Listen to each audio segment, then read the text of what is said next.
Sir, शमशान जागरण होता क्या है और इसका तांत्रिक रूप से उद्देश्य क्या है? शमशान जागरण जो है तंत्र की बहुत ही उच्च कोटि की क्रिया होती है। सैकड़ों की तादाद में भूतों को प्रकट किया जाता है, जगाया जाता है, उसे शमशान जगाना कहा जाता है। तो सर, क्या ये क्रिया भय पे नियंत्रण करने के लिए भी की जा सकती है? भय पर पूरे तरीके से नियंत्रण स्थापित कर देगी अगर किसी ने शमशान साधना को कर लिया, लेकिन अगर जरा भी भय है। तो सर, इस शमशान साधना या कह लीजिए जागरण करने की विधि जो रहती है उसका समय कोई नियंत्रित रहता है? अमावस्या की काली रात्रि को ही शमशान जगाया जाता है, उसी दिन वो बहुत अच्छे तरीके से जागता है। अमावस्या की काली रात्रि इसके लिए सबसे उपयुक्त समय है, इससे उपयुक्त और कुछ नहीं है। बहुत प्रमुख दिन है, इस दिन भी बहुत आसानी से शमशान का जागरण हो जाता है।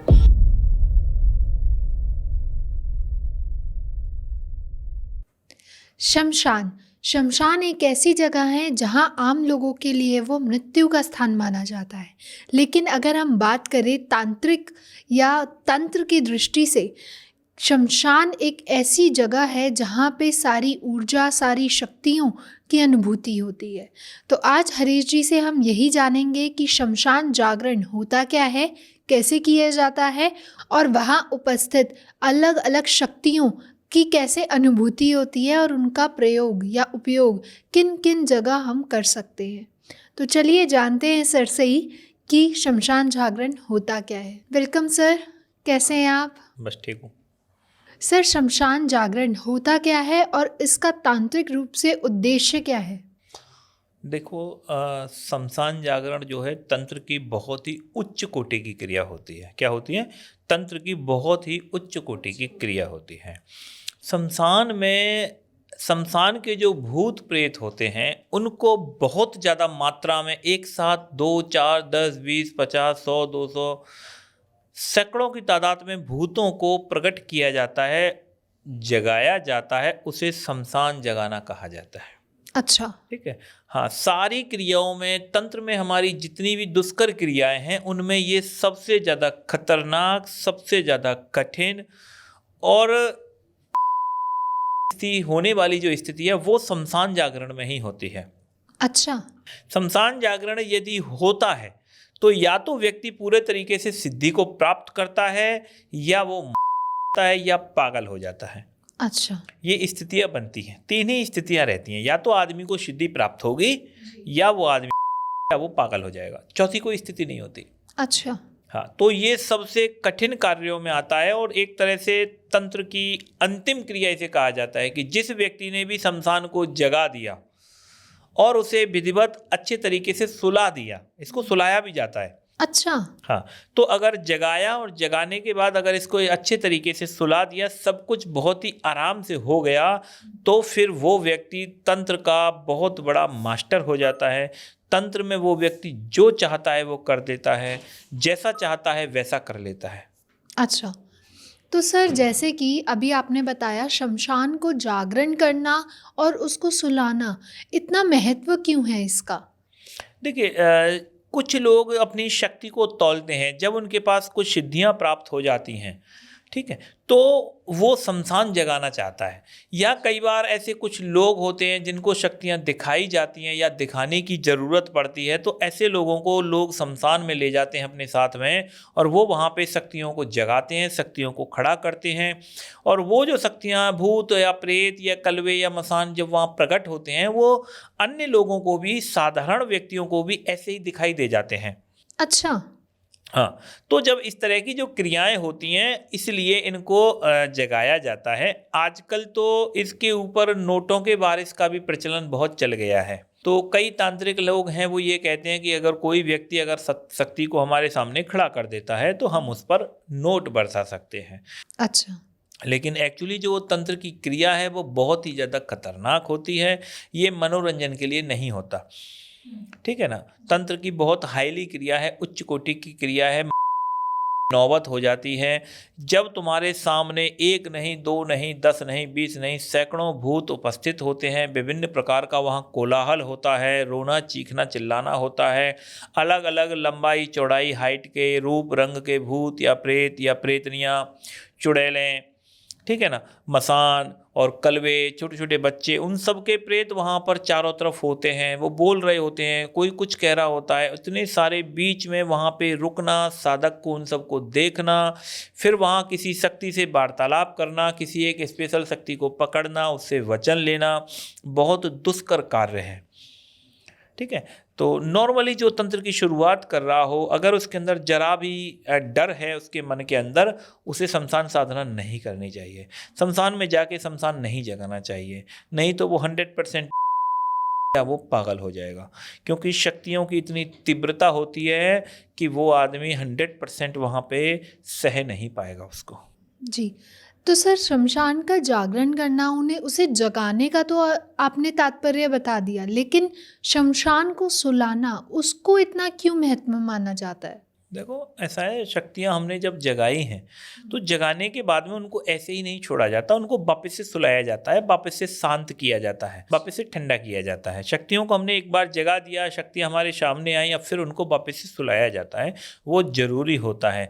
अगर सुलाएगा नहीं तो साधक वहाँ से उठ के कैसे आएगा, कैसे उन शक्तियों के बीच से फिर निकल के आएगा? तो उनको सबको सुलाया जाता है। इसकी एक विशेष और क्रियाएं होती हैं कि साधक अपने साथ में रेवड़ी है, चनोरी है, या कई अवस्थाओं में, कई क्रियाओं में शराब भी चलती है। ठीक है, और बहुत ज़्यादा मात्रा में वो लेकर के रखता है, जैसे चनौरी है, चिड़वा है, रेवड़ी वगैरह है। उनको जब साधक अपने घर आता है तो घर तक वो पीछे देखे बिना थोड़ा थोड़ा सामान ऐसे करके वो पीछे की तरफ फेंकता चला जाता है, और वो आगे बढ़ता चला जाता है, पीछे फेंकता जाता है, आगे बढ़ता जाता है, और वो अपनी जब तक घर में प्रवेश नहीं करता तब तक वो उस सामग्री को फेंकता रहता है। घर में आने के बाद ही, नहाने के बाद ही उसको उस चीज़ से शांति मिलती है, और उसके जो भूत या प्रेत हैं वो उसके पीछे आ सकते हैं। तो इसलिए उसको भोग प्रसाद लोगों को भूतों के हिसाब से डालते चले जाते हैं, और घर तक उसकी एंटिटी तक उसको खतरा रहता है कि घर तक उसकी शक्ति, अगर वो पीछे मुड़ के देख लेता है तो कहते हैं कि उसको है, या वो आदमी पागल हो सकता है। और बहुत सी ऐसी चीज़ें हैं जिनका लोगों ने भय बनाया हुआ है कि इस तरह की चीज़ें उसके साथ होती हैं, वो एक्चुअली हैं कि हाँ, होती हैं। शमशान में या शमशान से जब भी कोई क्रिया करके कोई भी व्यक्ति, एक साधारण क्रिया करके भी कभी भी कोई आता है, तो नियम है, हम भी अपने शिष्यों को ये बोलते हैं कि कभी भी आपको पीछे फिर के नहीं देखना है। आपको चाहे कोई आवाज़ दे, चाहे कोई आपको कुछ सुनाई पड़े, या आपको कुछ महसूस होने लग जाए कि कोई पीछे चल रहा है, एक आदमी या 10 आदमी या पूरी बारात चल रही है, तो समझ लेना है कि वो भूत प्रेत ही आपके पीछे आ रहे हैं। आपको पीछे फिर के नहीं देखना है। कोई चाहे आपको आवाज़ दे, चाहे कोई आपको बुलाए, आपको बस चलते जाना है, चलते जाना है, और आपको घर पे आना है। घर में घुसने के बाद आपको हाथ पैर धोने हैं, नहाना है, उसके बाद ही आप इस क्रिया से मुक्ति पाते हो। तो सर, क्या ये क्रिया भय पे नियंत्रण करने के लिए भी की जा सकती है? भय पर पूरे तरीके से नियंत्रण स्थापित कर देगी। अगर किसी ने शमशान साधना को कर लिया तो वो पूरे तरीके से भय पे नियंत्रण स्थापित कर लेगा, उसके बाद फिर वो कभी किसी चीज़ से नहीं डरेगा। लेकिन अगर जरा भी भय है तो उससे निकलना बड़ा मुश्किल पड़ जाएगा। भयभीत व्यक्ति को शमशान में ले जाना बड़ा खतरनाक है, बहुत रिस्की है। तो सर, इस शमशान साधना या कह लीजिए जागरण करने की विधि जो रहती है, उसका समय कोई नियंत्रित रहता है, आधारित रहता है कि इसी समय पे करना चाहिए, या फिर सुबह या शाम कभी भी कर सकते? नहीं, देखो, इनका जो टाइम है वो एक्चुअली हमेशा अमावस्या की रात्रि को ही शमशान जगाए जाते हैं। अच्छा। बहुत विशेष कोई तिथि हो तो शनिवार के दिन भी शमशान जगह जागरण हो जाता है, लेकिन इनका जो एक्यूरेट जो समय है वो है रात्रि 12 बजे अमावस्या के दिन। अच्छा। अमावस्या की काली रात्रि को ही शमशान जगाया जाता है, उसी दिन वो बहुत अच्छे तरीके से जागता है। अमावस्या की काली रात्रि इसके लिए सबसे उपयुक्त समय है, इससे उपयुक्त और कुछ नहीं है। या आप होली की रात्रि को इसको जगा सकते हैं, आप दिवाली की रात्रि को शमशान जगा सकते हैं। ये दिन तो बहुत मुख्य माने जाते हैं, बहुत प्रमुख दिन है। इस दिन भी बहुत आसानी से शमशान का जागरण हो जाता है। तो जब शमशान जागरण होता है तो एक साधक को क्या क्या अनुभव हो सकते? साधक को बहुत डरावने अनुभव हो सकते हैं। साधक डर सकता है। वहाँ पे जो भूत हैं, वो प्रेत हैं, वो बहुत ज़्यादा चीखते हैं, चिल्लाते हैं, डराते हैं, धमकाते हैं, बहुत कुछ करते हैं, और बहुत विभिन्न विभिन्न प्रकार के। कभी कभी आपके सामने केवल एक सिर ही सिर नाच रहा होता है, कभी आपके पास बिना सिर का कोई प्रेत वहाँ पे हो सकता है, कोई भूत वहाँ पे हो सकता है, बूढ़ा हो सकता है, जवान हो सकता है, कोई बहुत लंबा हो सकता है। तो विभिन्न प्रकार के भूत प्रेत वहाँ गूंज रहे होते हैं, कूद रहे होते हैं, खेल रहे होते हैं। शोरगुल बहुत होता है, लेडीज़ों के रोना की, चीखने की आवाज़ें वहाँ आ रही होती हैं, तो बहुत ज़्यादा भय लगता है। जब वो डांटते हैं तो इस तरीके से डांटते हैं कि कोई के हो सकता है किसी के हाथ में तलवार लगी हुई हो और वो बोल दे कि भाई इसकी बलि दे दो आज। सारे भूत प्रेत चिल्ला पड़ेंगे कि चलो आज इसकी साधक की बलि दे देते हैं। तो साधक को एक डर लगता है, उन उसको सुन के, आवाज़ों को देख के आपको एक डर लगता ही है, स्वाभाविक है। तो डर के पार जाने का नाम है शमशान की साधना। बिल्कुल। तो सर, ऐसे अनुभवों से कैसे एक साधक बच सकता है? नहीं, इसमें बचा कुछ नहीं जाता, इसमें हर चीज़ का सामना किया जाता है। आपको बस निडरता के साथ बैठे रहना है, जो जाप आप कर रहे हैं वो जाप आपको करते रहना है। शमशान जग जाएगा खूब अच्छे से। इसके बाद में इनका एक सीनियर होता है, एक इनकी बड़ी शक्ति होती है, उसको बुलाया जाता है। जब वो शक्ति सामने आती है उसके साथ वचन किए जाते हैं, उससे वार्तालाप किया जाता है, सिद्धि प्राप्त की जाती है वचन लेने के बाद में, और फिर शमशान को सुलाने की क्रिया की जाती है। शमशान को सुलाने के बाद फिर आप अपने शमशान से बाहर आ सकते हैं, घर निकल सकते हैं। ओके। तो सर, इस प्रक्रिया के दौरान, जैसे कि आपने कहा कि आपके सामने प्रत्यक्ष रूप से भूत प्रेत अलग अलग तरीके से खड़े होंगे, तो सर इस दौरान एक साधक को क्या चीज़ है जो सुरक्षित बनाती है, सुरक्षित करती है? आपके पास आपका जो सुरक्षा कवच होता है, आपका जो रक्षा घेरा होगा, वो आपके पास बहुत अच्छा होना चाहिए, बढ़िया होना चाहिए। आप बस घेरे के अंदर बैठे रहिएगा, आपको कोई भूत या प्रेत, कोई भी शक्ति आपको टच नहीं करेगी, आपको किसी तरह का अहित नहीं करेगी। आप घेरा बनाइएगा और घेरे के अंदर आप बैठे रहिएगा। रक्षा मंत्र का यहीं पर उपयोग होता है। तो भूत प्रेत बाहर से खड़े रहेंगे, चीखते रहेंगे, चिल्लाते रहेंगे, डराते रहेंगे, लेकिन कोई भी घेरे के अंदर प्रवेश नहीं करेगा और आप पूरे तरीके से सुरक्षित उसके अंदर बैठे रहिए। तो क्या शमशान जागरण के समय प्रेत, वीर, पिशाच और अन्य तांत्रिक तत्व सक्रिय होते हैं? हाँ देखो, जब शमशान का जागरण होता है ना, तो वहाँ पर बहुत तरह के भूत प्रेत वीर वेताल आते ही हैं। उसे ही शमशान का जागरण कहा जाता है। बहुत तरह की एंटिटियाँ, बहुत तरह की शक्तियाँ वहाँ पे आ जाती हैं। कभी कभी डांकनी सांकनी हाँकनी भी आ सकती हैं शमशान के जागरण में। अगर आप मरघट में बैठे हो, मरघट जगा रहे हो, वहाँ पर डाकन सांकन हाँकन लाकन ये आती ही हैं। वो आती हैं, प्रकट होती हैं, चीखती हैं, चिल्लाती हैं। इन शक्तियों को रेवड़ी का, चनौरी का, चिड़वे का, इनको ऐसे मुट्ठी में लेके ऐसे इनके लिए फेंके जाते हैं। कुछ लोग बतासे ले जाते हैं, वो बतासे इनके लिए फेंके जाते हैं और इनको भोग दिया जाता है, जिससे ये लोग इसको खाते हैं और वहीं पर घूमते रहते हैं, मांगते रहते हैं प्रसाद। शमशान जागरण की एक विधि जो है वो बहुत ज़्यादा फेमस है। उसमें क्या होता है कि नॉर्मली व्यक्ति शमशान जाता है, दूध ले जाता है अपने साथ, चावल ले जाता है अपने साथ, थोड़ी चीनी ले जाता है, खीर बनाता है। अच्छा। हाँ, तो खीर जो है बेसिकली कुछ लोग मिट्टी के खप्पर में बनाते हैं, कुछ लोग शमशान में जो खप्पर होते हैं, मटके होते हैं, उसी के अंदर उन खीर को बनाया जाता है। कुछ लोग जो हैं उस खीर को मनुष्य की जो खोपड़ी होती है, कपाल जो होता है, उस कपाल के अंदर उस खीर को बनाने का बोलते हैं। ठीक है, तो उस खीर को बनाने के दौरान जैसे जैसे खीर पकना शुरू करती है तो वहाँ पर भूत प्रेत प्रकट होने चालू कर देते हैं। अच्छा। और धीरे धीरे धीरे धीरे चारों तरफ में शक्तियाँ वहाँ पे प्रकट होने लग जाती हैं और तांत्रिक है या जो गुरु है तो उससे वो चीज़ें मांगने लगती हैं कि बाबा तू थोड़ी सी मुझे खीर दे दे, बाबा तू मुझे खीर दे दे। ठीक है, या गुरु बोल देती हैं कि गुरुजी मुझे खीर दे दो। ज़्यादातर बाबा का संबोधन देती हैं कि बाबा मुझे खीर दे दो, बाबा मुझे खीर दे दो। तो बहुत सी शक्तियाँ वहाँ पे चारों तरफ तुम्हारे मांगने लग जाती हैं। धीरे धीरे धीरे धीरे 10, 20, 50, 100 भूत वहाँ पे आने लग जाते हैं। आपको उन्हें किसी को भी खीर नहीं दी रही। आपको क्या करना है, जब कोई शक्ति आपके पास आ जाए तो आपको उससे वचन लेने हैं। ठीक, तो जब कोई शक्ति आपसे वचन ले ले, आप उससे वचन ले लो, आप उसे पूरे वचनबद्ध कर लो, तब आपको उसे खीर खिलानी है, तब आपको उसे वो भोग देना है। उससे पहले आपको उसे खीर नहीं देनी है। ठीक है, कुछ लोग ऐसा करते हैं कि उसमें से थोड़ी थोड़ी सी खीर सारे भूत प्रेतों को केवल बांटते रहते हैं। वो केवल बांटते, वो किसी से वचन नहीं लेते। ये वो सिद्ध होते हैं या वो गुरु होते हैं या वो साधक होते हैं जिनको वहाँ पे किसी को सिद्ध नहीं करना है, वचन नहीं लेना है, सिद्धि नहीं करनी है। उनकी सिद्धि ऑलरेडी हो रखी है, बस वो सिर्फ ताकत आजमाने आए हैं अपनी कि मेरे अंदर कितनी शक्ति है।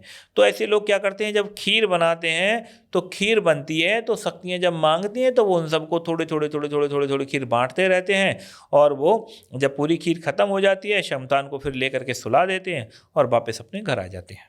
तो सर जब कोई शक्ति आपके पास आती है भोग मांगने, तो जैसे आपने कहा कि उसको भोग से पहले वचन देने होते हैं, तो ऐसे तो वहाँ पे काफ़ी सारी शक्तियाँ होती होंगी, तो क्या सबसे वचन होते हैं? नहीं, शक्ति का जो सीनियर एक जो होता है, मेन जो प्रमुख शक्ति होती है, मुख्य शक्ति जो होती है, केवल उसी से वचन लिए जाते हैं। फिर बाकी का शमशान जो है उसके साथ काम करता है।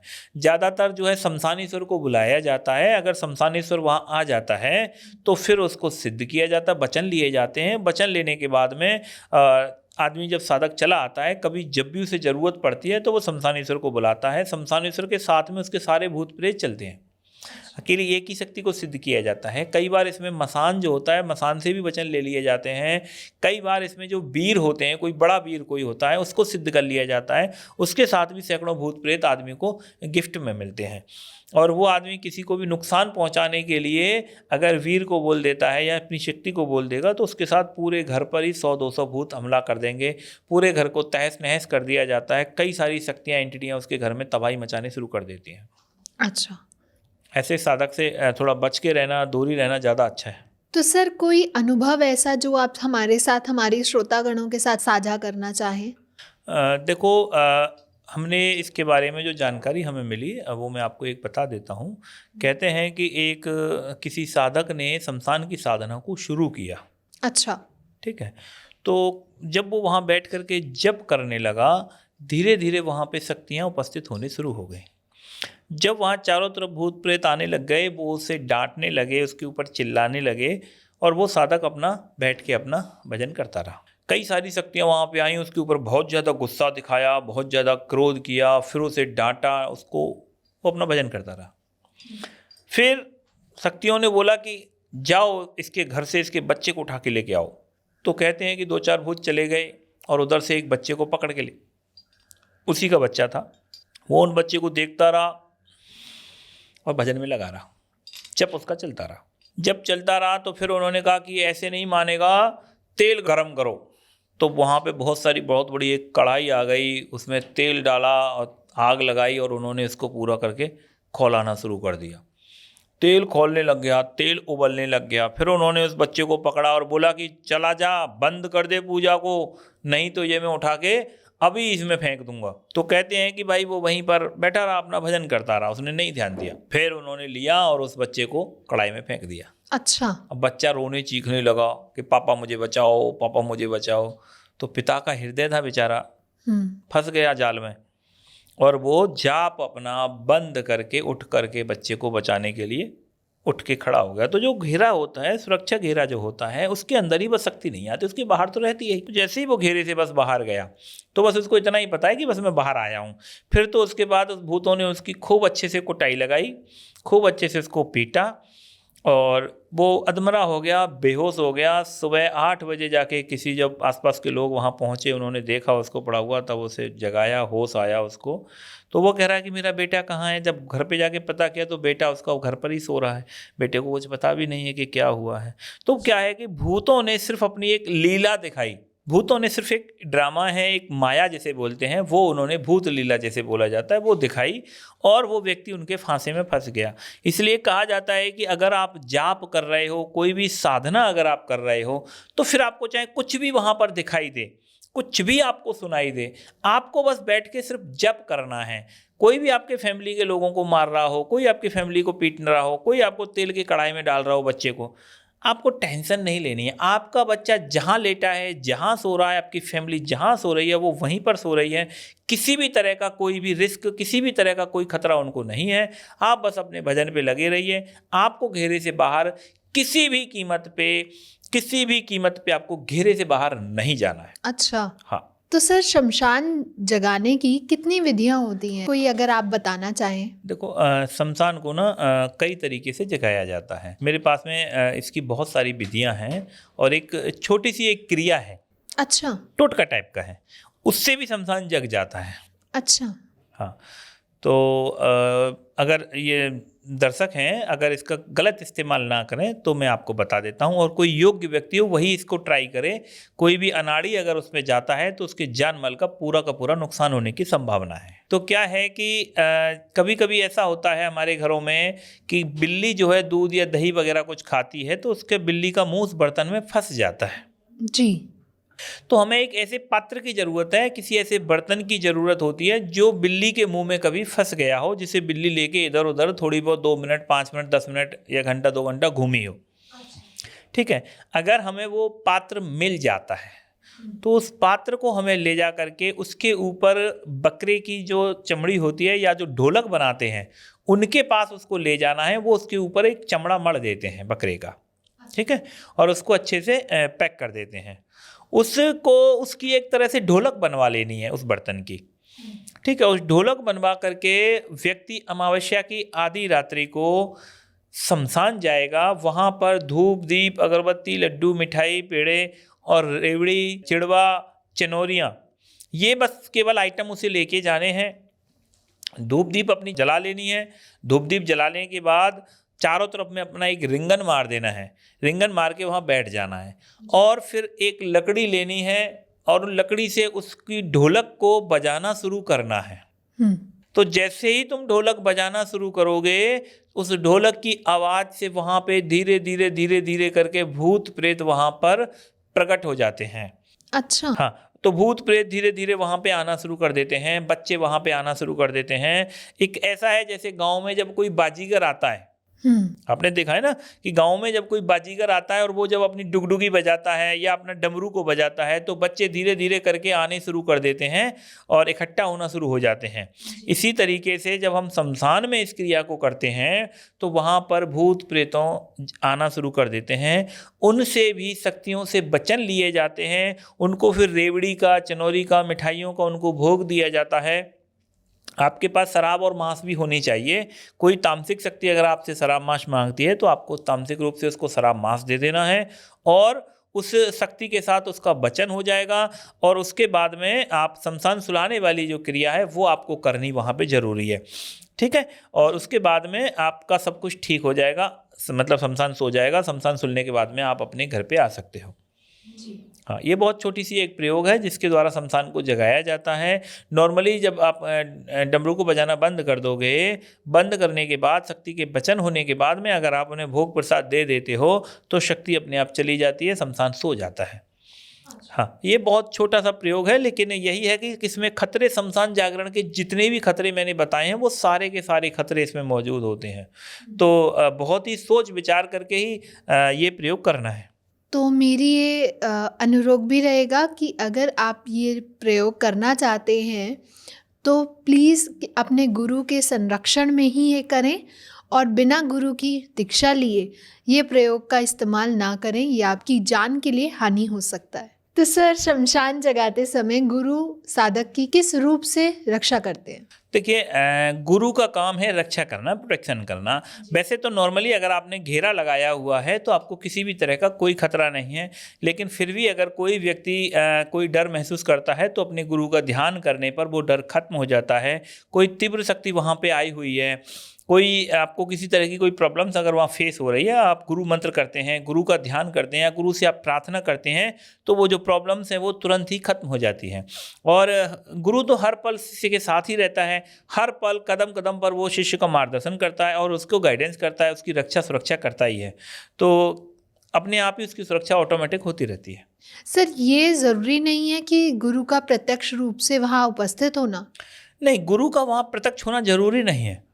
आप योग्य हैं, आप गुरु से दीक्षा ले रखी है, आपने क्रियाएं कर रखी हैं, आप एक गुरु के लाल हो तो आप कहीं भी बैठ के अकेले ही शमशान जगा सकते हो। गुरु का जरूरी नहीं है कि वो आपके साथ में बैठ के शमशान जगाए। अच्छा, तो सर ऐसी कौन सी गलतियां हैं जो साधक शमशान जगाने के टाइम पे कर देता है? नहीं, कर देता है ये तो अलग चीज़ हो जाती है, लेकिन ऐसा है कि करनी नहीं चाहिए। वो यही है कि आप चाहे आपको कुछ भी हो जाए, आपको अपने घेरे से, रक्षा घेरे, सुरक्षा घेरे से आपको उससे बाहर नहीं जाना है। चाहे वहाँ पे आंधियाँ आएँ, चाहे वहाँ पे तूफान आए, चाहे वहाँ ओले बरसें, चाहे वहाँ सोले बरसें, लेकिन आपको किसी भी एन कैन प्रकार किसी भी तरीके से आपको अपने घेरे से बाहर नहीं जाना है। चाहे कोई आपको मारे, आपके परिवार को मारे, बच्चा को मारे, फैमिली को मारे, आपके गुरु आएँ, गुरु भी आपको बोले कि बेटा खड़ा हो जा, बस तेरी साधना पूरी हो गई, आपको बिल्कुल नहीं हिलना है, आपको बस वहीं करना है। आपको डर आता है, आपको लेट्रिन आए, आपको पेशाब आए, वहीं बैठे बैठे आप आसन पे करिए, आपका आसन खंडित नहीं होगा, आपकी साधना खंडित नहीं होगी। आप बस जप करते रहिए, शक्तियाँ सामने आनी शुरू हो जाती हैं, डरावने अनुभव शुरू हो जाएँ, डर माहौल लगने लग जाए तो समझ लो आप सही लाइन पर जा रहे हो। अब आपको और विश्वास से साधना करने की ज़रूरत है। शक्ति सामने प्रकट होगी और आप उससे अपने वचन ले सकते हो। तो क्या शमशान जागरण सिर्फ शक्ति प्राप्त करने के लिए होता है या इसका कुछ आत्मज्ञान की तरफ भी इसका इशारा हो सकता है? नहीं, तंत्र में कुछ भी आत्मज्ञान नहीं होता है। तंत्र में आत्माओं का ज्ञान होता है, आत्मज्ञान नहीं होता। तंत्र से सिद्धियां प्राप्त होती हैं, शमशान जागरण से बहुत ही उच्च लेवल की सिद्धि प्राप्त होती है। पूरा शमशानेश्वर आपको प्राप्त हो जाता है, पूरा शमशान आपको सिद्ध हो जाता है, बहुत सारी आत्माओं का आपको ज्ञान हो जाता है। लेकिन आत्मज्ञान एक अलग चीज़ है। स्वयं का ज्ञान होना, उसके लिए आपको शमशान जाने की ज़रूरत नहीं, वो तो आप घर बैठे कर सकते हो कहीं पर भी, ठीक है ना। तो आत्मज्ञान अलग चीज़ हो जाती है, लेकिन शमशान से शक्तियाँ प्राप्त की जाती हैं, सिद्धियाँ प्राप्त की जाती हैं, वो होता है।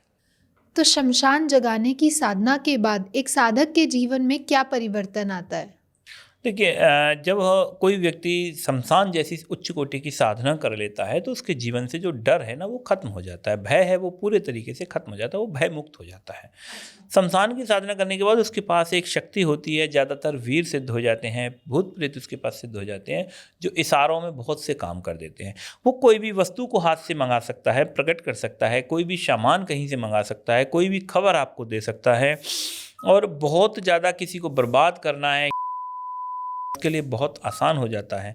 ऐसा साधक शांत हो जाता है, गंभीर हो जाता है और बिना मतलब किसी से लड़ाई झगड़े नहीं करता है। तामसिक शक्तियाँ उनके पास में होती हैं लेकिन शक्तिशाली होती हैं, जिससे व्यक्ति अपने को शक्तिशाली महसूस करता है और शक्तिशाली व्यक्ति हमेशा धीर और गंभीर बन जाता है। वो हर छोटी छोटी चीज़ पे गर्म नहीं हो जाता, हर छोटी छोटी चीज़ों पे उतावलापन उसकेपन जो होता है ना वो खत्म हो जाता है।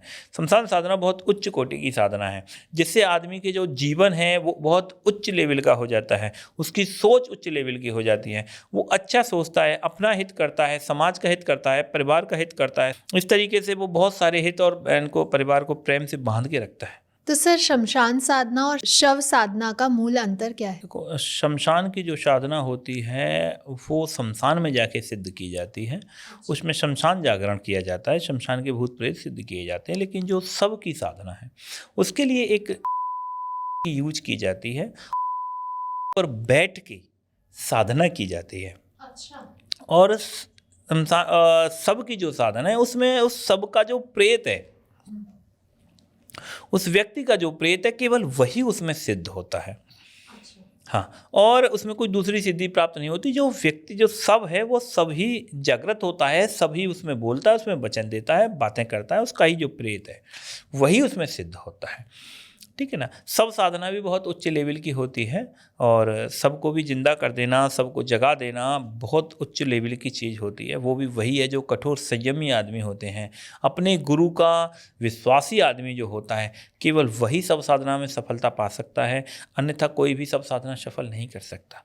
तो सर, समाज में शमशान साधना को लेकर सबसे बड़ा डर और अफवाह क्या है और उसकी सच्चाई क्या है?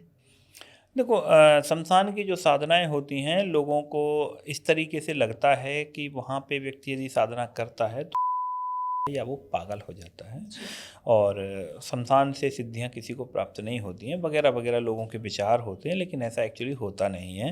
शमशान की साधनाएं ओरिजिनल साधना होती है। अगर कोई गुरु ठीक से साधना संपन्न करवाए तो शमशान साधना आसानी से सिद्ध हो जाती है और उससे बहुत बड़ी सिद्धि उससे प्राप्त होती है, जो समाज का अपना सबका भला करती है। समाज के लोगों को तंत्र के बारे में पूरी नॉलेज नहीं है, इस वजह से लोग शमशान साधना से डरते हैं। उनको ऐसा लगता है कि कुछ अहित हो जाएगा, या एक मिथक ऐसा भी कई जगह चलता है कि अगर किसी ने शमशान को जगा दिया और फिर सुलाया नहीं तो वहाँ के जो गांव के लोग हैं उनकी मृत्यु हो सकती है, गांव के लोगों पे आफत आ सकती है या गांव के लोग परेशानी में हो सकते हैं। इस तरीके से अफवाहें लोगों की उड़ी हुई हैं, लेकिन शमशान साधना से इसका कोई कनेक्शन नहीं है। अगर कोई व्यक्ति शमशान जगा देता है तो वो बहुत आसानी से उनको सुला भी देता है और शमशान जगने के बाद सो जाता है। वो घर में, परिवार में या गाँव वालों को किसी भी तरह की कोई हानि नहीं पहुँचाता। नॉर्मल तरीके से शमशान की जैसे और साधनाएँ की जाती हैं वैसे ही ये शमशान की साधना है, भूत प्रेत हैं वो आम व्यक्ति को दिखाई नहीं देते हैं, शमशान की शक्तियाँ हैं वो आम व्यक्ति से संपर्क नहीं करती हैं, ना ही वो गाँव में किसी को मारने के लिए जाती हैं। तो एक अफवाह है कि गाँव वालों को सामना करना पड़ता है, या कुछ लोग बोलते हैं कि जवान लड़के हैं हो जाती है, ऐसा कुछ भी नहीं होता। नॉर्मली साधना है, व्यक्ति सिद्ध करता है, शक्ति सिद्ध होती है, वचन देती है और बस बात खत्म हो जाती है, शक्ति उसके साधक के साथ चली जाती है, खत्म। तो सर, अंत में आप उन साधकों को क्या संदेश देना चाहेंगे जो शमशान साधना को लेके बहुत आकर्षित हैं और वो करना चाहते हैं? देखिए, मैं यही कहना चाहता हूँ कि अगर कोई भी व्यक्ति शमशान की साधना जैसा कार्य करने का सोच रहा है तो वो सबसे पहले अपने गुरु के ऊपर अटूट और अखंड विश्वास कर ले, क्योंकि जब शमशान में चारों तरफ से तुम्हें भूत घेर के खड़े हो जाते हैं, प्रेत वहाँ होते हैं, तब उस समय तुम्हें अपने माँ बाप याद नहीं आएंगे, तुम्हें अपने दोस्त याद नहीं आएंगे, तब तुम्हें सिर्फ एक ही सत्ता याद आएगी और वो होगा गुरु। तब तुम्हारा हृदय सिर्फ एक ही बात कह रहा होगा कि बस गुरुदेव आज कैसे भी करके मुझे यहाँ से जिंदा निकाल दो। तब तुम्हारा तन मन धन सब एक ही चीज़ पे पूरा फोकस होगा तुम्हारा, और वो होगा तुम्हारे गुरु पर। तब तुम्हारा पूरा ध्येय गुरु पे होगा। तो गुरु पे तुम्हारी बहुत ज़्यादा श्रद्धा होनी चाहिए, बहुत ज़्यादा विश्वास होना चाहिए, अटूट विश्वास आपका गुरु के ऊपर होना ही चाहिए। शमशान जगाने की जो क्रिया है इसको आप बहुत आसानी से कर सकते हैं। अगर आपके अंदर गुरु को ही लेके कोई शक है या शंका है, आप भूल करके भी शमशान की साधना मत करिए। शमशान जगाने की जो क्रिया साधना है ये आपको पागल कर देगी या आपका और कुछ अहित कर सकती है। इसलिए केवल गुरु का लाल जो है, आपको अपने गुरु पर अपने पूर्ण रूप से अगर भरोसा है, पूरा विश्वास अगर आपको है, तो ही आप ये कार्य करिए। गुरु अगर आपके साथ है, गुरु के आप सेवादार हो, गुरु का आप मानते हो, फिर किसी भी तरह का कोई खतरा नहीं होता है। कोई भी शक्ति, कोई भी भूत प्रेत आपको बॉडी को टच नहीं करेगा, कोई परेशानी फिर आपको नहीं होगी। तो सबसे पहले आप एक योग्य गुरु ढूंढिए, उनसे दीक्षा लेकर विधिवत उनसे क्रियाएं सीखिए और फिर आप शमशान जगाने जैसा दुष्कर कार्य कीजिएगा। धन्यवाद सर, बहुत कुछ सीखने को आज आपसे मिला और जाना कि शमशान साधना बहुत खतरनाक हो सकती है उन नए साधकों के लिए जो कहीं ना कहीं अपने आप को श्रेष्ठ दिखाने के लिए ये प्रयोग करने की सोच रहे हैं, और क्यों ये दुष्कर्य नहीं करना चाहिए और क्या क्या इससे नुकसान हो सकता है। तो ऐसे ही हम जुड़े रहेंगे और भी नए रहस्यों के बारे में आपसे जानते रहेंगे। तो धन्यवाद सभी को। अगर आप लोगों को पसंद आया हो तो लाइक, शेयर, कमेंट करना ना भूलें, और अगर आपके कोई प्रश्न हैं या सुझाव हैं प्लीज़ हमें कमेंट सेक्शन में भी बताइए, ताकि आगे आने वाले पॉडकास्ट सीरीज़ में हम उन्हें ज़रूर कवर करने का प्रयास कर सकें। तब तक के लिए स्टे हैप्पी। धन्यवाद।